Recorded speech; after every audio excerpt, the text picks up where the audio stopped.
I've always thought it could be really interesting and cool to do something within the wellness space of like helping people thrive personally and professionally. So how do you leverage who they are, where they're at in their lives, where they're at in their careers?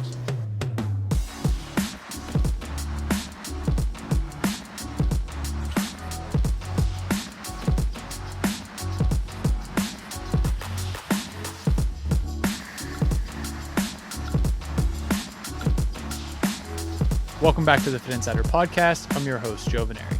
Today I'm joined by Jonathan Shooshani, co-founder and president of Joon. In this episode, we discuss the company's flexible wellness benefits platform. We talk about using technology to reimburse employees for health-related expenses. Plus, John shares his vision for a Spotify-like recommendation engine for personalized well-being. Let's get into it. Hi, John. Welcome to Fitt Insider. Thanks for joining us. Thanks for having me. I'm a huge fan of the show. Likewise, man, we're a big fan. Obviously, what you guys are working on, excited to be investors and, supporting you and what you're doing at Joon, and really excited today to talk about kind of where the business stands, how it all evolved, what we're kind of looking at as we get into a new year. So plenty to talk about. Maybe just to kick things off, why don't you introduce yourself and then, give us kind of the quick 60-second overview of what you're working on at Joon. Sure. So I'm Jonathan Shooshani, the co-founder of Joon. We build a flexible wellness and lifestyle benefits platform. Essentially, you can think of it as a modern corporate wellness platform that makes it really easy for companies to offer wellness to their employees. We've differentiated the platform in terms of how easy it is for employers to roll this out and how simple and intuitive it is for employees to use the benefit. So you can think of it as company will offer, let's say, $50 to $100 to their employees a month that they can then spend on a variety of things in the wellness space, products, services. So one employee might decide to use their benefit on a gym membership or a yoga class, whereas another employee might decide to use it on a meditation app or a treadmill for at-home workouts. And instead of the employee having to submit receipts or shop through a marketplace, we've differentiated the platform through card-connected technology. So the employee, all they really need to do to get started is they connect their credit or debit card to Joon. They go out and spend as they normally would. And as they spend, our platform classifies their purchases in the background to find eligible ones that fit within their company's program. Yeah, man, super smart, especially today when people, consumers, employees are already spending on a lot of these things and they're not getting any credit incentive for it, sometimes through their employer, or that kind of what they think of as of health and wellness, such an expansive kind of topic and category. How does an employer categorize that, know what to provide, go through the process of crediting them? Like you said, collecting receipts seems crazy in 2022, 2023 almost now. So building that technology that takes care of it, but also on the flip side, like an employer who's going to set out and on their own go form partnerships with every single different company that an employee might want to make these purchases through. You guys kind of take the guesswork in some instances out of that and streamlining it. To this point, just for some additional context, how long have you guys been around? Kind of when did the company get started, and maybe how many people or how far along are things now?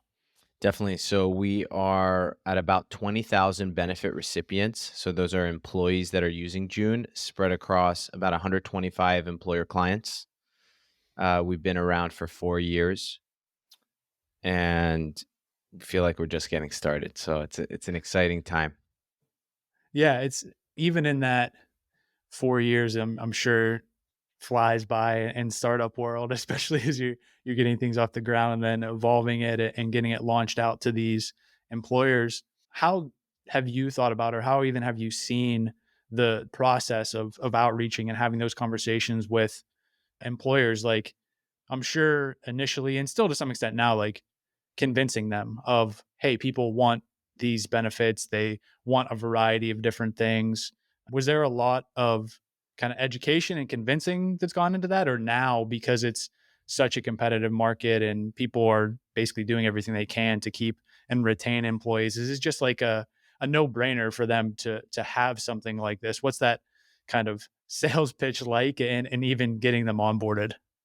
Sort of, yeah. We've been lucky to ride some pretty serious tailwinds of, first COVID and now distributed and remote work, which is here to stay. We really believe corporate wellness isn't going anywhere. Wellness isn't one size fits all. And in the past, companies were either partnering with specific vendors, as you alluded to, and getting discounts at those brands, let's say like an Equinox or a ClassPass membership or Headspace memberships for their employees, or they were offering these wellness stipends and reimbursements manually through expense reporting and spreadsheets. And the pandemic and a lot of employees moving outside of big cities, employees were asking for something that was more flexible and more inclusive. If you don't have an Equinox or a ClassPass studio in your neighborhood, what are you going to do, and how is that benefit relevant to you? So companies were saying, okay, we're going to give you this money and you're going to decide how to spend it. Maybe you want to buy ski passes instead, or new hiking shoes instead. That has become the status quo in corporate wellness, is more flexibility, more inclusion. So luckily, through content marketing and community building and a lot of word of mouth from some amazing and forward thinking employer clients that we have, the growth has been pretty organic. So we haven't actually had to go out and knock on a lot of doors, at least not yet. Most folks are searching for this specifically, whether it's a flexible wellness benefit as the search term, or a lifestyle spending account is another way that this product is now being described. Yeah, it's kind of reassuring and exciting to see like that shift among employers, that they are willing to kind of engage around this and recognizing the wellness benefits. But it's also the evolution of corporate wellness in a lot of respects from, the it's crazy to think about, but like a weight loss challenge, like that was corporate wellness, or like a wellness day fair where you like walk to different tables and Gym like, check-ins, Big yeah, Brother yeah, is like watching you every time. like that level of, well, one, it being so limited to like whatever version of health or fitness that was, and if it resonates with people or not, like you're included or excluded based on that. But now just having that door kind of open to say like, hey, all these things are at your fingertips. In terms of what the services that you're able to provide those partners, can you just talk about like who they are, what categories they kind of span, and what it's like in the same way as, you mentioned not necessarily to this point having to go and knock on doors for employers. How are you getting these partners kind of engaged and added to the platform? Yeah, so alongside that trend that I mentioned, across remote work and the pandemic, what we saw is that companies came to us and they said, "Hey, we're using this for health and wellness, mostly focused on physical fitness and mental health. Can we use it for professional development and learning and development? Because we're also offering stipends for those. Can we use it for work from home expenses so people can make their remote setup more ergonomic and friendly for their, spine and their back, so they're not sitting all the time, for example, and make their home offices prettier? Can we use it for family care to make sure that employees have options when they're thinking about fertility, when they're thinking about childcare, when they're thinking about parenting, things of that nature?"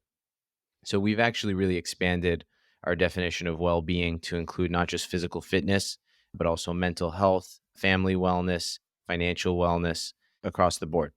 Another point of how we've differentiated Joon is we've made the platform vendor agnostic.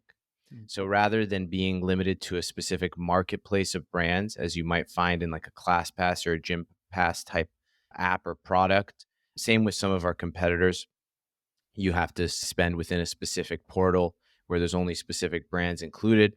We've really allowed the employee to define what wellness means to them. So the employer will set categories and will set certain guardrails of what's included and what's not.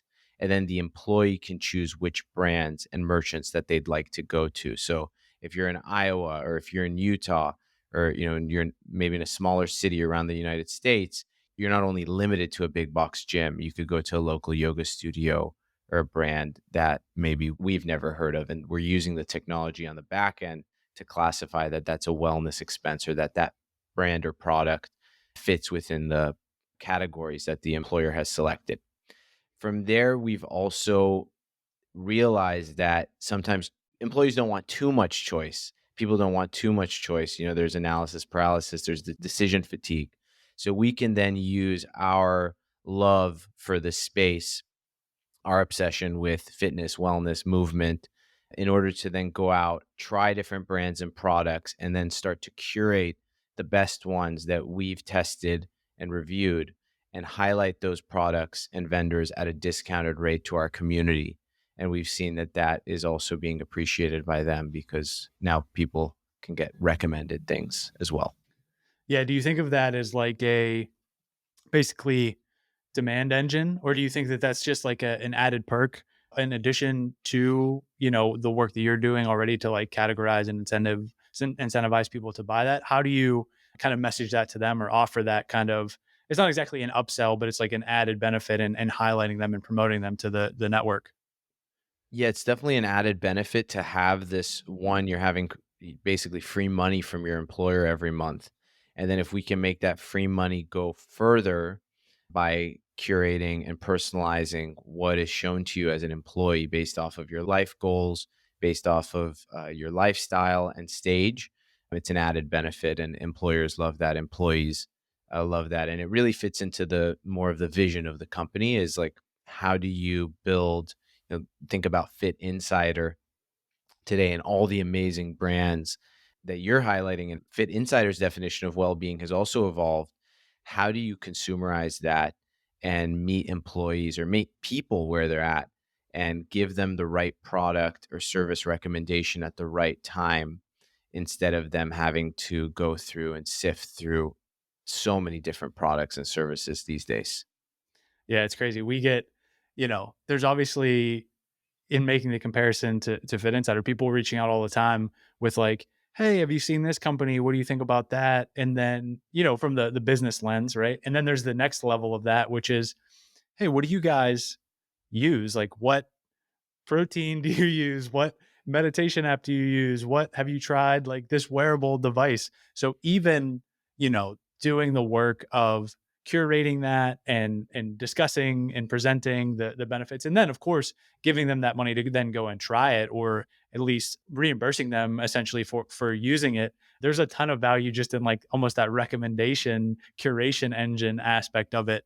And as things continue to evolve, we both kind of alluded to this, like that evolving definition perspective of wellness. It's like there are more and more products and apps and brands and companies coming into the top of that funnel that it's like, who's sorting through that? And then who's making it available, categorizing it, so on and so forth. Just so much. Yeah, and not everyone needs like these crazy devices and wearables and, continuous glucose monitors and saunas and cold plunges. Some people might be into that. I love experimenting with different products and services in that way to really feel good mentally, physically. Not everyone needs those fancy tools. Some people just want to know if there's alternatives to what they can eat that's a little bit healthier. Some people just need to find the right walking shoes so they can make a little bit of physical activity every day more palatable. Yeah. I think we'll kind of circle back to this. A couple other things I want to touch on related to the platform, but just even this idea of how that evolves and how you think about it going forward. But maybe before we do that, one thing that I continue to think about, and this isn't just as it relates to maybe even corporate wellness benefits or kind of like the reimbursements, the health savings accounts, all those things, but just in general across wellness, I'd be curious to hear how you think about it. Like, there's you doing the work, right? Getting the employer onboarded to the platform. You have this technology that categorizes and basically reimburse people for their health spending. But then how do you, or how does the employer, whose responsibility is it maybe that people are kind of using it, right? And engaging and putting the dollars towards these types of things. I know we all kind of wish and hope that people are naturally making that healthy decision or seeking out these different products, even whether it's the newfangled device or it's the walking shoes like you mentioned. Is it the employer that's kind of educating them and saying like, hey, we want you to make healthier decisions and like we're incentivizing you to do that? Or are you kind of marketing to the employees at those companies and giving them tools to make those decisions beyond the kind of tech and platform itself? Yeah, it's an awesome question. And it's something I think we both think about, Joe, you and I, around like utilization, retention, engagement within the wellness space and within the corporate wellness space. And a reason that we decided to get into it is that we looked at the utilization rates on average, and a small fraction of employees were actually using and engaging with their wellness benefits. If you look at traditional EAPs, employee assistance programs, it's like 1 to 2% of employees even know about it. And if I recently tried to use one for healthcare in order to navigate the waters of health insurance, and it was a painful experience. And then you get into maybe tools like a Headspace, a ClassPass, things like mental health benefits, and then maybe it's like 10 to 15% of employees actually using them. But when you put the power of choice in the employee's hands and you really remove the friction and make the product really easy to use, the engagement rates really increase because people can really personalize the benefits and use the money in a way that's meaningful to them and their families. So we're lucky to see, and in terms of how we built the product, it's also been very intentional. We see over 70% of employees on average using their benefits each month.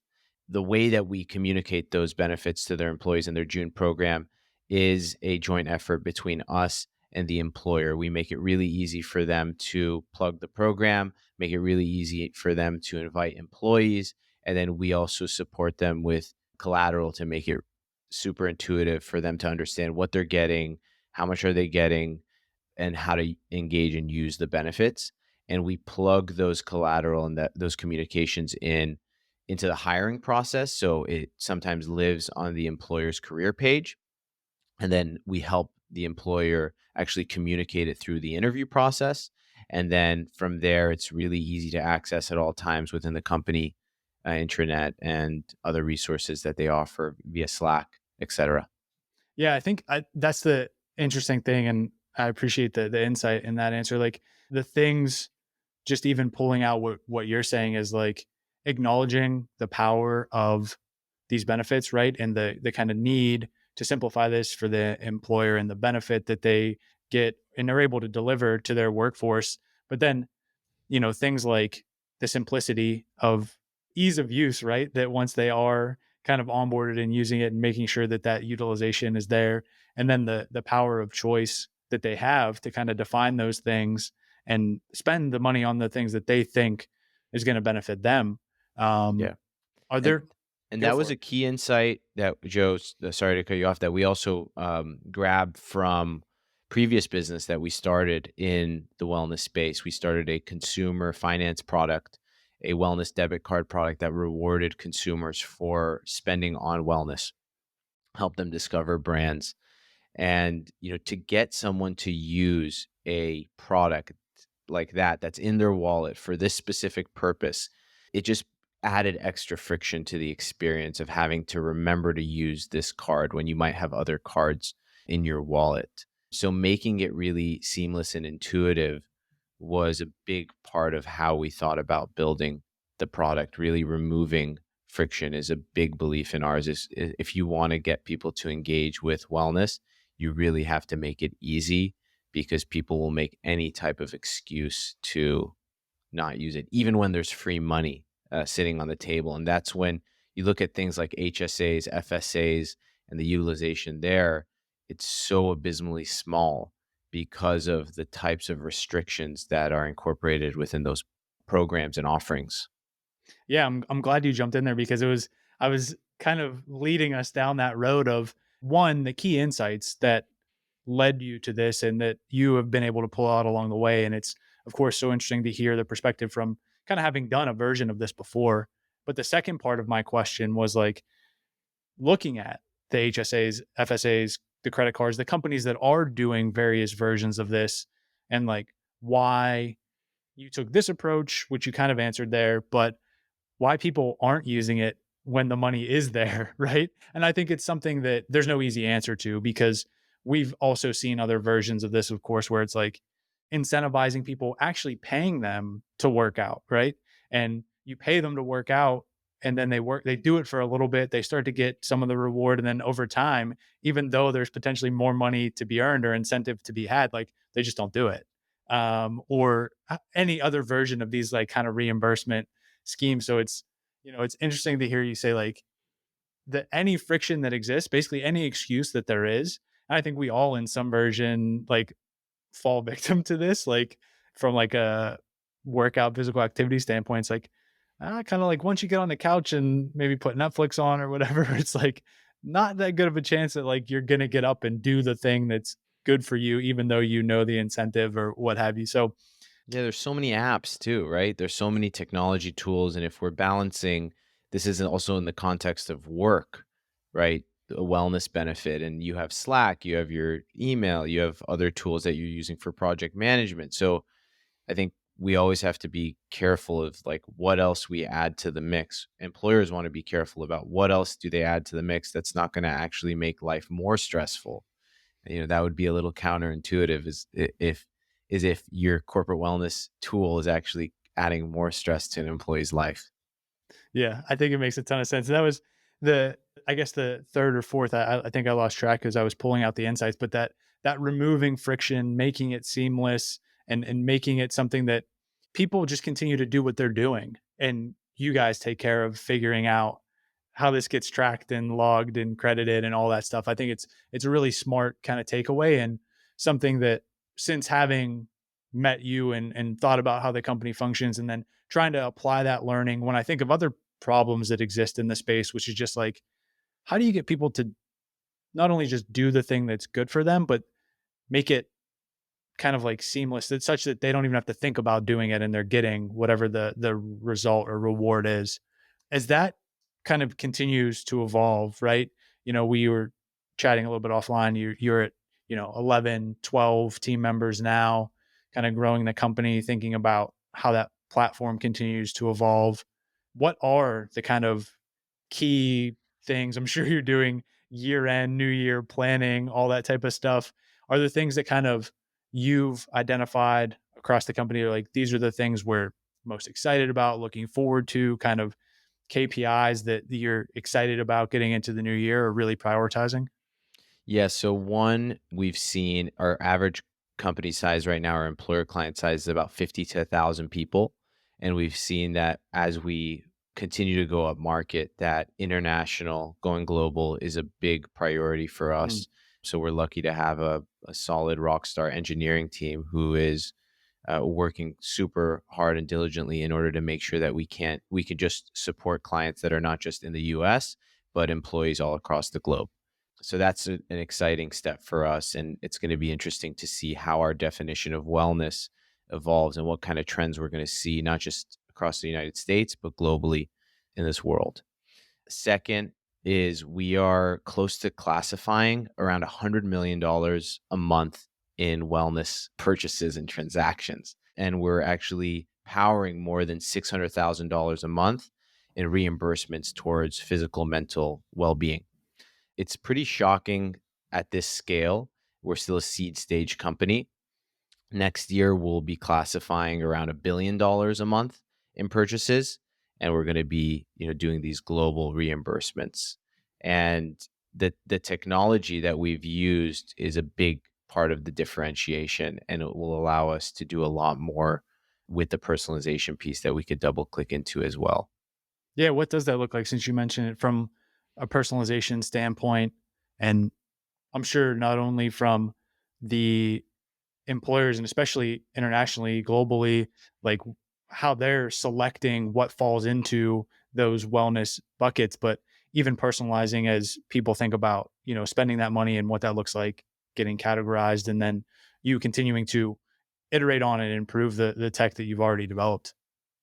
Yeah, well, I'd love to throw it back to you and see before I answer. Is there any products you've used Mm. where you've been really excited about the personalization and also been like surprised and delighted around how the product has basically been able to predict what you need or what you want before you even know it? Yeah, it's a great question. And, racking my brain of all the different, I like to at least have a baseline trial knowledge, play with anything that comes across our desks, whether that's, from the newsletter content side or from the investment side. And I think that I've used more regularly and played with, and I actually just had him on the podcast not that long ago, Fitbod. I was just Uh, listening to that episode. yeah, It made me wanna play around with the product. yes, they've been around for a while now, and the progress that they've made with the personalization engine in terms of like, for folks who aren't familiar, like check out the episode, but it's basically like a strength training app. And one of the really hard things about weightlifting exercise is like, should I go heavier? Should I not? Should I change up the exercises that I'm doing? Like, am I actually progressing?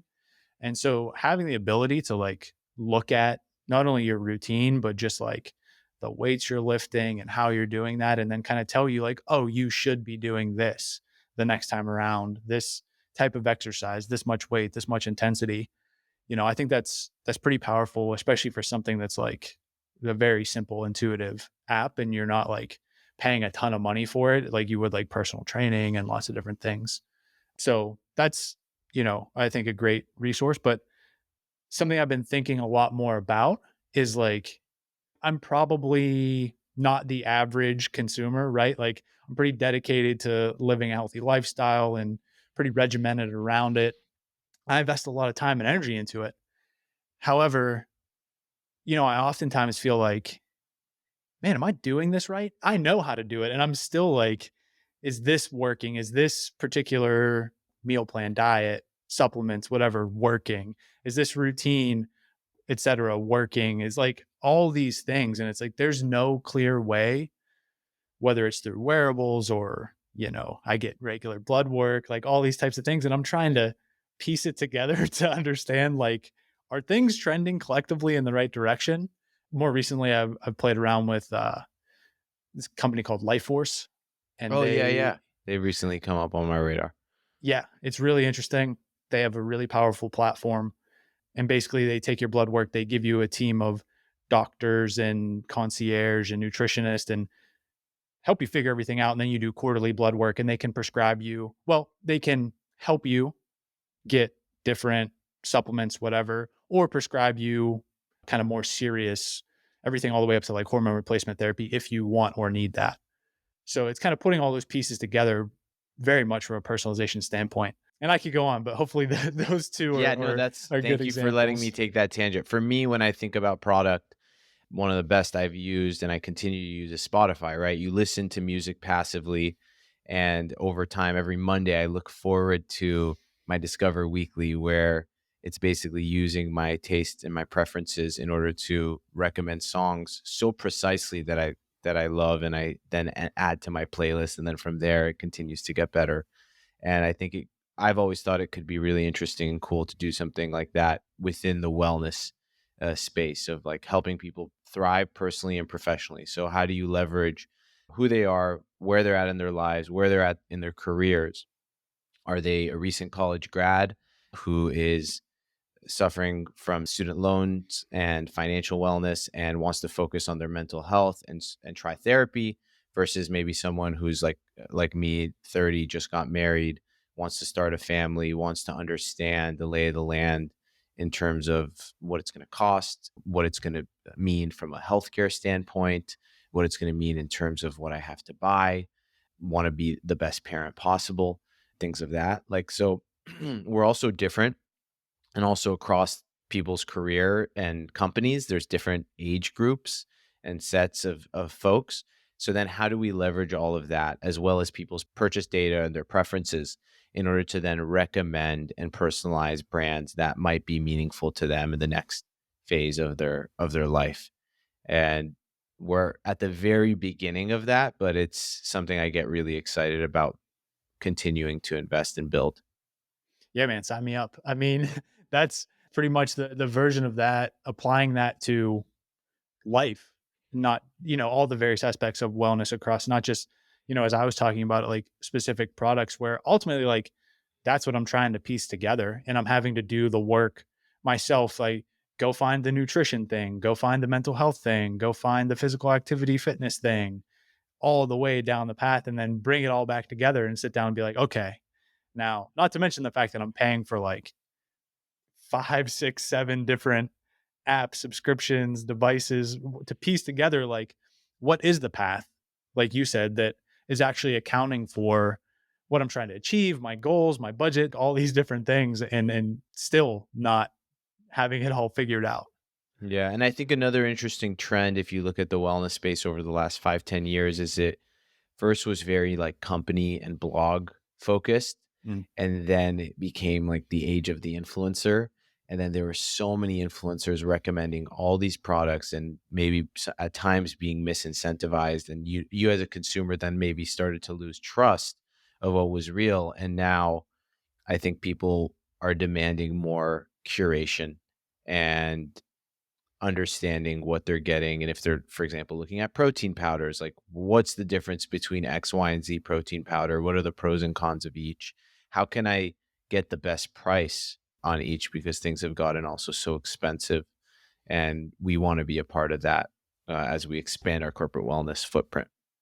for sure. I think that's huge, and a lot of opportunity down that path, and a lot of need, frankly, just the employer, employees, everybody thinking about like how it is that we live a healthier lifestyle.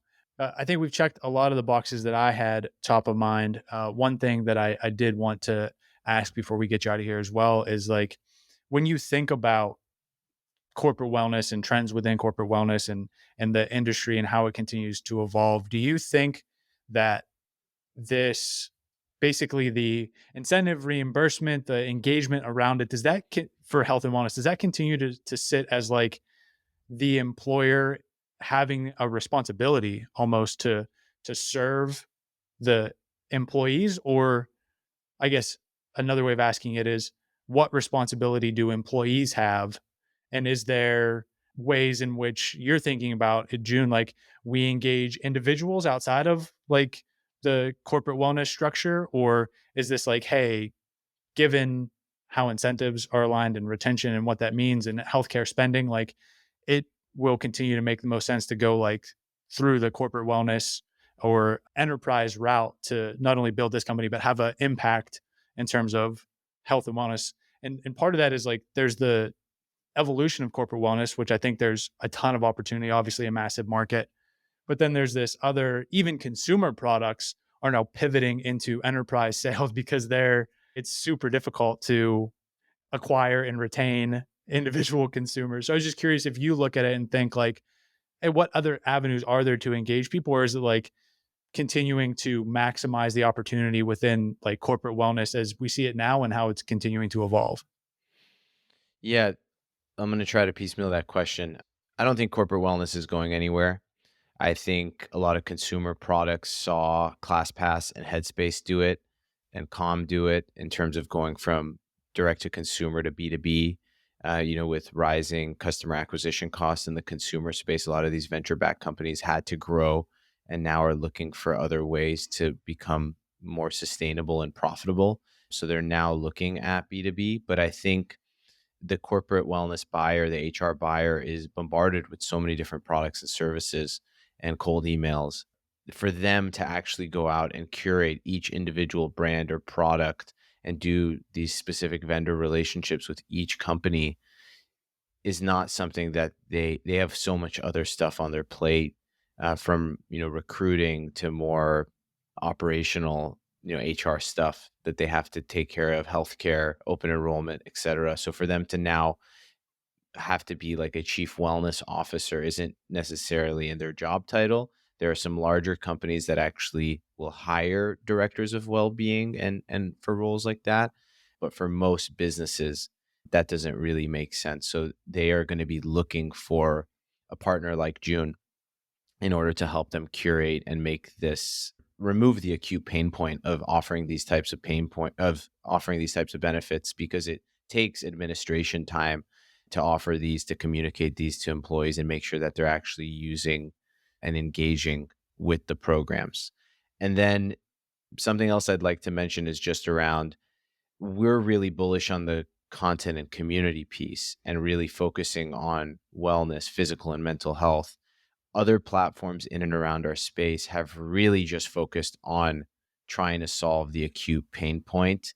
And what they've all practically become is just another reimbursement tool. So basically, they haven't really built any technology, anything really innovative. It's basically a receipt tracking, enterprise ready receipt tracking tool where employees don't actually engage with their marketplace because there's not a lot of relevant products that speak to them. So what they end up doing anyways is they go out and buy products that fit within the categories their employer has selected, and then they end up submitting receipts to their employer. And then those companies basically have folks in Philippines and other places basically reviewing the receipts and reimbursing the employees. So for us, that content and community piece is really key. I think if you look at more enterprise corporate wellness in the past, the Thrive Globals of the world, the Virgin Pulses of the world, they were totally missing the reimbursement piece, the stipends, the incentives, and they were totally focused on behavior change and habit formation. And we're trying to really bring those two worlds together in a really seamless and delightful way. I appreciate you kind of walking us through that and presenting kind of like lay of the land and how you think about things differently. And I think the along those lines, the last thing before we get you out of here is just in terms of that content and community. I know you have a podcast, you do a lot of social content. If you want to plug any of those things, or just in general, talk about the effort from like the community and content standpoint, how you think about that, and like what types of things you're working on, having already developed there, but also continuing to do. Sure. So we work with companies of all shapes and sizes. So we are one of the only companies in the corporate wellness space that doesn't have a minimum in terms of number of employees to get started. So anyone that wants to use Joon to take care and support their workforce, please feel free to reach out. You can find me on LinkedIn. You can request a demo through our website, and we'd be happy to take care of you. We're also ramping up our partnerships with wellness and lifestyle brands. We've become one of the top ways that wellness and lifestyle brands are going to market.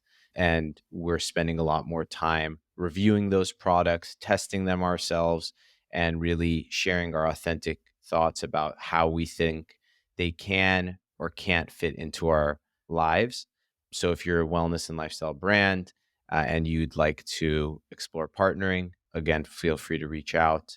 And then, yes, I do a podcast where I take a lot of inspiration from Joe and Fit Insider called Well Built, where we are covering people and stories behind brands that are redefining what it means to live well and really talking about the intersection of work and wellness. So if you'd like to learn more, please feel free to go check it out. Yeah, and I encourage people to do that. Hit you up, check out what you have going on at Joon, and I appreciate you making some time to educate us on the corporate wellness space, what you've been up to. I think there were a lot of really interesting insights. So thanks for being here today. Thanks so much. We appreciate all of your and Anthony's great support in the Fit Insider team. One more thing before you head out: help us spread the word. Take a minute to rate and review the podcast, subscribe to the YouTube channel, or share this episode with a friend. And if you like conversations like this, you'll love the Fit Insider newsletter. We send it every Tuesday. The link is in the description. Thanks again for listening. We'll see you back here next week.